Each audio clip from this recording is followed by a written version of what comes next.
प्रिय दर्शकों नमस्कार, हाजिर हूं। आज हम चर्चा करेंगे कुंभ लग्न की जन्म कुंडली में योग कारक ग्रह, मारक ग्रह एवं समग्रह के बारे में। कल मैंने आपको बताया था मकर लग्न की जन्म कुंडली में, आज मैं आपको बताऊंगा कुंभ लग्न की जन्म कुंडली में।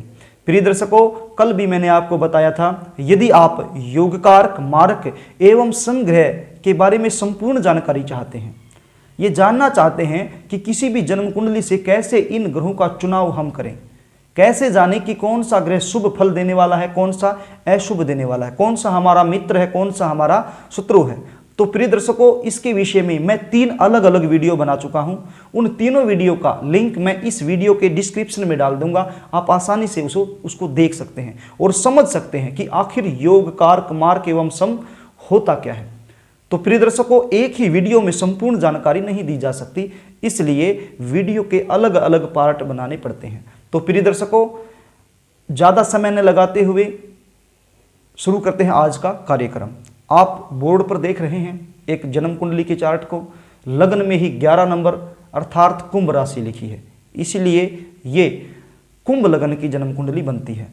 अब यहाँ के लग्नेश बनते हैं शनिदेव महाराज। अब शनिदेव द्वादश भाव के स्वामी भी होते हैं और लग्नेश भी होते हैं। मैं आपको बता दूं, कोई भी ग्रह यदि वो त्रिकोण का स्वामी बन जाता है, चाहे उसकी दूसरी राशि कहीं पर भी हो, तो वो योग कारक ग्रह की श्रेणी में ही आता है। तो शनिदेव लग्नेश होने के चलते इस जन्म कुंडली के अति योग कारक ग्रह बनते हैं। अब बात करते हैं पंचम भाव की। पंचम भाव में 3 नंबर अर्थात मिथुन राशि लिखी गई है। इसके स्वामी बनते हैं बुध देव।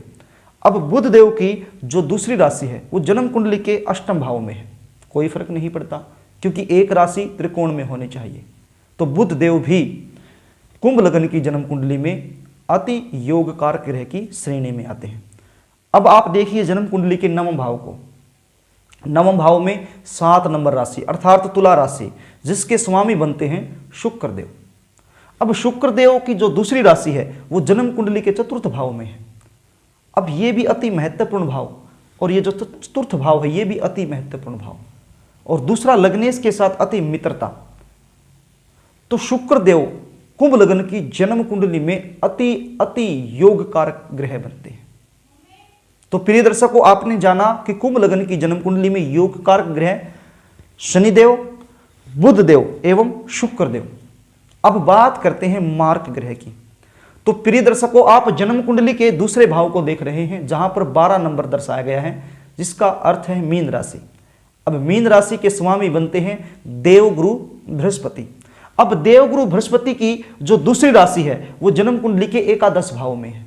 अब दोनों ही भाव इतने अच्छे नहीं हैं, और दूसरा लग्नेश के साथ अति शत्रुता होने के चलते देवगुरु बृहस्पति कुंभ लग्न की जन्म कुंडली में अति मारक ग्रह की श्रेणी में आते हैं। तो प्रिय दर्शकों, अब आप देखिए जन्म कुंडली के छठे भाव को। छठे भाव में 4 नंबर राशि अर्थात कर्क राशि, जिसके स्वामी बनते हैं चंद्रदेव। एक बुरे भाव के स्वामी होने के चलते, वहीं लग्नेश के साथ अति शत्रुता होने के चलते चंद्रदेव भी कुंभ लग्न की जन्म कुंडली में अति मारक ग्रह की श्रेणी में आते हैं। अब आप जन्म कुंडली के सप्तम भाव को देखिए। सप्तम भाव में 5 नंबर राशि, जिसके स्वामी बनते हैं सूर्यदेव। अब सूर्यदेव और लग्नेश की अति शत्रुता है, वहीं जो सप्तम भाव है जन्म कुंडली का मारक भाव कहलाता है। अब एक तो मारक भाव के स्वामी, दूसरे फिर लग्नेश के साथ अति शत्रुता होने के चलते सूर्यदेव भी कुंभ लग्न की जन्म कुंडली में अति मारक ग्रह की श्रेणी में आते हैं। तो प्रिय दर्शकों, आपने देखा कुंभ लग्न की जन्म कुंडली में देवगुरु बृहस्पति, चंद्रदेव एवं सूर्यदेव अति मारक ग्रह की भूमिका निभाते हैं। जन्म कुंडली में जिस भी भाव में बैठेंगे, जिस भाव को देखेंगे, उस भाव संबंधित फल में कमी करेंगे। तो प्रिय दर्शकों, बात करते हैं समग्रह की। आप जन्म कुंडली के 10वें भाव को देख रहे हैं। यहां पर 8 नंबर राशि अर्थात वृश्चिक राशि, जिसके स्वामी बनते हैं मंगलदेव। तो प्रिय दर्शकों, जन्म कुंडली का अति महत्वपूर्ण भाव, जहां से जातक के रोजगार का विचार किया जाता है, और इनकी जो दूसरी राशि है मंगल देव की, वो जन्म कुंडली के तीसरे भाव में, जहां से मेहनत का विचार किया जाता है। तो दसम भाव के स्वामी होने के चलते और लग्नेश से अति मित्रता न होने के चलते तो मंगल देव इस जन्म कुंडली में समग्रह की भूमिका निभाते हैं, न ज्यादा अच्छा न ज्यादा बुरा।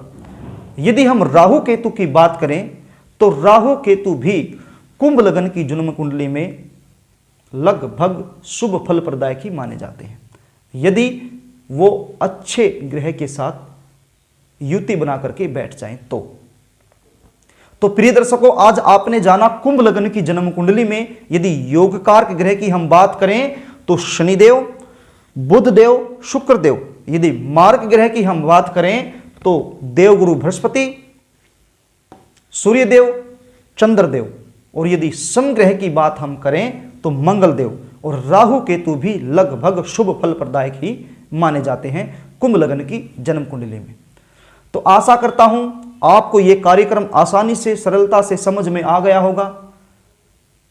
प्रिय दर्शकों, यदि कार्यक्रम आपको अच्छा लगा हो, कुछ भी यहां से आपको सीखने को यदि मिला हो, तो आप चैनल को सब्सक्राइब कीजिए, बेल आइकन को प्रेस कीजिए, वीडियो को लाइक, कमेंट एवं शेयर भी कर सकते हैं, क्योंकि यह चैनल आपका अपना है।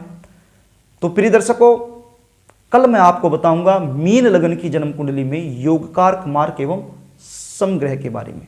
एक बात मैं आपको बता दूं, आप मेरे पहले वाले उन 3 वीडियो को जरूर देखिए, क्योंकि उनमें मैंने विस्तार से बताया है कि योग कारक मार्क एवं समय होता क्या है। आपको रट्टा मारने की आवश्यकता नहीं होगी, आपको सरलता से समझ में आ जाएगा। यदि आपने उन 3 वीडियो को देख लिया तो आप जन्म कुंडली खोलते ही ये पता कर लेंगे कि इस जन्म कुंडली में कौन सा ग्रह शुभ फल प्रदायक है, कौन सा ग्रह अशुभ फल प्रदायक है, कौन सा ग्रह योग कारक है, कौन सा मारक है और कौन सा सम है। तो आसानी से आप किसी भी जन्म कुंडली का सटीक फलादेश कर पाएंगे। तो प्रिय दर्शकों, आज के लिए बस इतना ही, कल फिर मिलेंगे, तब तक के लिए नमस्कार।